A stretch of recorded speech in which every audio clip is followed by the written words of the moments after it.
তীব্র গ্যাস সংকটে চরম ভোগান্তিতে নগরবাসী। কখন চুলায় গ্যাস মিলবে সুযোগ নেই জানার। বেশিরভাগ দিন গভীর রাতে দেখা মেলে, অথচ ঘুমন্ত নগরীতে তখন থাকে না এর প্রয়োজন। অনেকটা বাধ্য হয়েই তাই সিলিন্ডার, ইলেকট্রিক কিংবা মাটির চুলায় রান্না করতে হয় বাড়তি খরচ গুনে। গ্যাস সংকটের এই গোলকধাঁধা থেকে দ্রুত নিস্তার চান রাজধানীবাসী। সিরাজুল হক রোমেলা ছবিতে বিস্তারিত জানাচ্ছেন শাহরের বাঁধন। গ্যাস থাকে না, সারাদিন রাত আমি লাকড়ি দিয়ে ইটা দা পাক করি। এভাবেই গ্যাস নিয়ে আক্ষেপ জানালেন বয়সের ভারে নুয়ে পড়া আসিয়া বেগম।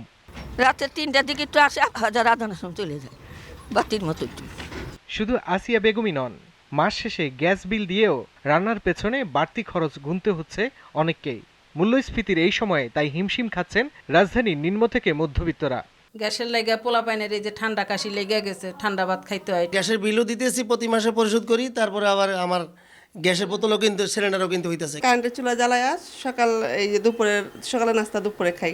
যাত্রাবাড়ি, পুরান ঢাকা, নোয়াখালী, মগবাজার, কল্যাণপুর কিংবা মিরপুর নগর জুড়েই যেন শোনা যায় গ্যাস সংকটের এমন অভিযোগ। চার বসেছি প্রায় 1 ঘন্টা হয়েছে, দুপুর হয়ে গেছে। এখন দুপুরে রান্না কিভাবে করবো? সকালে রান্নাই তো শেষ হয়নি। ভোগান্তির একদম চরম পর্যায়ে নিয়ে গেছেন। দুপুরে আজান দিতেছে, নামাজ পড়তে যাবো, এখন আমাদের নাস্তা খাওয়া হয়নি। গ্যাস সংকটের এই প্রভাব যেন কোনোভাবেই ছাড় দিচ্ছে না উচ্চবিত্তদেরও।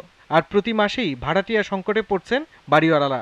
বাড়িটা থাকতে চায় না বাসায়, আর সকালে গ্যাস চলে যায় 6টার দিকে, আর 12টার পরে কোনোদিন 1টা 2টার পরেও আসে। প্রতি মাসে 12টা চলে যায় শুধু গ্যাসের জন্য, কিন্তু আমার গ্যাসের বিল আমি সরকারের ঠিক দিতেছি। তবে গ্যাস সংকট মোকাবেলায় সর্বোচ্চ ব্যবস্থা গ্রহণের আশ্বাস রয়েছে কর্তৃপক্ষের।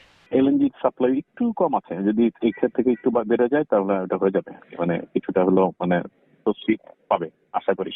ইট পাথরের এই শহরে কেউ কখনো ভাবতেই পারেনি গ্যাসের বিল দিয়ে রান্না করতে হবে সিলিন্ডার, লাকড়ি কিংবা ইলেকট্রিক চুলায়।